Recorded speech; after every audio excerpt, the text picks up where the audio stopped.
isakdal tong taong ito. Alden, na-mention mo kanina si Coco Martin sa mga inspiration mo. Yes, of course. As a director.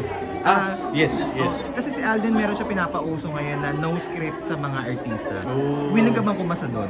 Parang hindi ko pa kasi kaya. I mean, ako naniniwala kasi ako, the reason why si Boss Coco natin is nagagawa yung no script sa mga eksena. Yung pulso niya sa director kasi it's acquired experience and knowledge.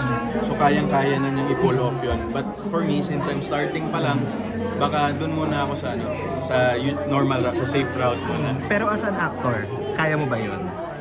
Gusto ko yun.